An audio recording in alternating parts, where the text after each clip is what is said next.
जय हिंद प्यारे साथियों, हम हैं प्रगति कंपटीशन पॉइंट से जो आपके लिए हमेशा से लेकर आ रहे हैं बेहतर ज्ञान का बेहतर भंडार। हम हमेशा बड़ी बड़ी चीजें पढ़ लेते हैं लेकिन छोटी चीजों पर ध्यान नहीं देते हैं और जब एग्जाम में पूछी जाते हैं तो वहां में कंफ्यूजन क्रिएट होता है और हम गलती करके आ जाते हैं। और इसी कंफ्यूजन को दूर करने के लिए आज हम आपके लिए लेकर आए हैं एक छोटा सा टॉपिक, वो भी एक ट्रिक के माध्यम से। और ट्रिक ना बिल्कुल देसी होने वाली, और देसी का मतलब भाई आप जानते हैं कि इस टॉपिक का आपका जड़ से इलाज होने वाला है। तो चलिए शुरू करते हैं आज की वीडियो छोटी होने वाली है। एक छोटी सी वीडियो में आपको मैक्सिमम ज्ञान देने की कोशिश की जाएगी। तो चलिए स्टार्ट करते हैं।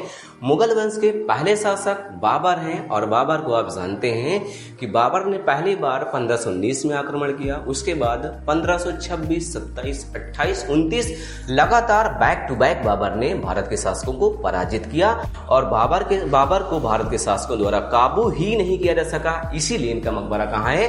काबुल में इनका मकबरा स्थित है, क्योंकि बाबर कोई काबू नहीं कर पाया था। इनका मकबरा कहाँ है? काबुल में। तो पहला शासक बाबर, इनका मकबरा हमने ट्रिक से देख लिया है। चलिए देखते हैं अगले शासक।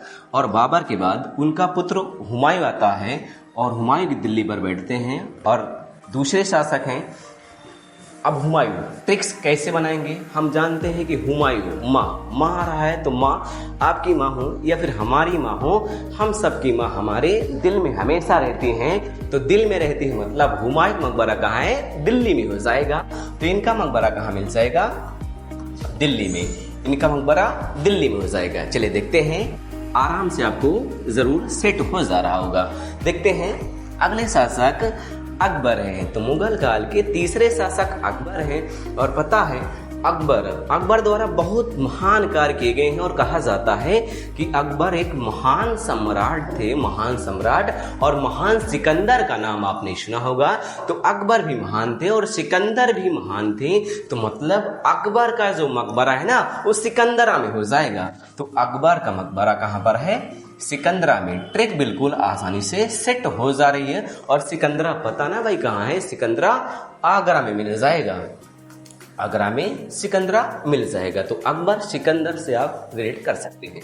चलिए देखते हैं मुगल वंश के अगले शासक जो अकबर के ही पुत्र हैं, जहांगीर। भाई जहांगीर आप इनको बोलते होंगे, लेकिन मैं नहीं उठाईगीर बोलता हूँ। अब क्या बोलता हूँ सुनिए ध्यान से। देखिए पहले ऐसे शासक हुए हैं जिन्होंने अपने पिता के खिलाफ ही विद्रोह किया है और इसीलिए ना हम इन्हें उठाईगीर कहते हैं। तो जहांगीर जागीर, अगर हम ध्यान दें यहाँ पर तो जागीर आ रहा है। और जागीर पता है,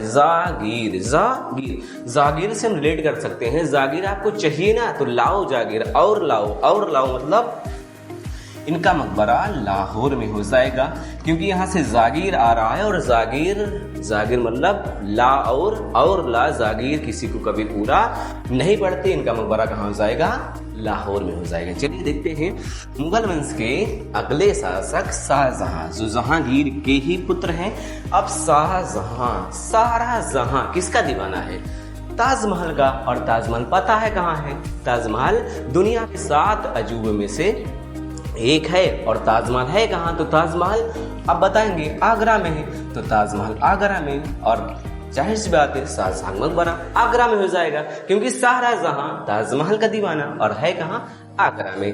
देखते हैं मुगल वंश के अगले शासक औरंगजेब। अब देखिए ध्यान से, यहाँ औरंगजेब मुगल वंश के सबसे कट्टर शासक थे औरंगजेब। और यहाँ जेब आ रहा है ना, तो जेब पता है हम सबके जेब में क्या है? आपके जेब में, हमारे जेब में दौलत है। बस सेट हो गया मामला। तो औरंगजेब का मकबरा दौलताबाद में हो जाएगा। तो इनका मकबरा कहाँ है? दौलताबाद। और दौलताबाद कहाँ है? तो दौलताबाद औरंगाबाद में है। औरंगाबाद कहाँ है? तो महाराष्ट्र में है। सेट हो गया, जेब में दौलत है, दौलताबाद हो गया। चलिए देखते हैं अगले शासक। जो अगले शासक यहाँ शेरशाह सूरी हैं। हालांकि मुगल वंश के शासक नहीं है, हुमायूं की बाद गद्दी पर बैठे थे और उसके बाद पुनः हुमायूं ने दोबारा कब्जा कर लिया था। तो शेरशाह सूरी। अब आप कहीं जा रहे हैं और अचानक से रास्ते में आपको शेर मिल गया। अब अगर शेर मिल गया तो आप क्या कहेंगे? हाय राम, शेर मिल गया। तो राम जैसे आया तो इनका मकबरा कहाँ हो जाएगा? इनका मकबरा भी सासाराम में हो जाएगा। सासाराम है कहाँ? तो सासाराम बिहार में पड़ जाएगा। यहीं पर इनका मकबरा स्थित है, तो शेर शाह सूरी सासाराम में हो जाएंगे। चलिए देखते हैं जो अगले शासक है बहादुर शाह जफर। बहादुर शाह जफर मुगल वंश के अंतिम शासक हैं। इनको हुमायूं के मकबरे से गिरफ्तार किया गया था 1857 की क्रांति के दौरान। और पता है ना, जो लोग थोड़ा से बहादुर होते हैं ना, उनकी जिंदगी रंगीन हो जाती है। तो जिंदगी रंगीन होती है, मतलब इनका मकबरा कहाँ होने वाला है? इनका मकबरा रंगून में होने वाला है। और रंगून पता है ना कहाँ है? रंगून कहाँ है?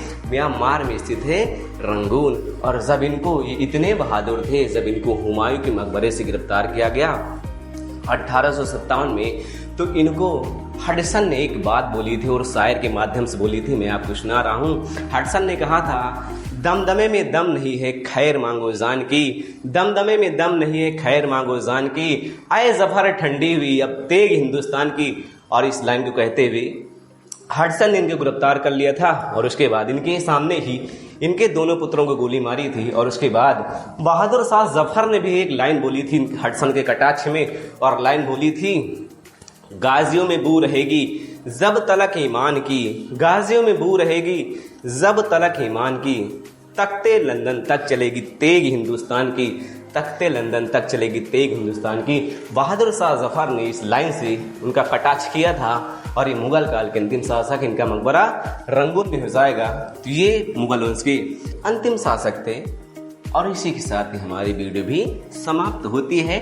अब बारी है आज के चैलेंजिंग सवाल की। सवाल है कि आपको बताना है कि कितने मुगल शासक ऐसे हुए हैं जिनका मकबरा भारत के बाहर स्थित है। ये सवाल आप कमेंट बॉक्स में बताना है। वीडियो कैसी लगी है आप सुझाव जरूर दे सकते हैं, कमेंट बॉक्स आपकी के लिए है। मिलेंगे फिर से किसी ऐसे ही बेहतर टॉपिक के साथ, तब तक ले हंसते रहिए, मुस्कुराते रहिए। जय हिंद।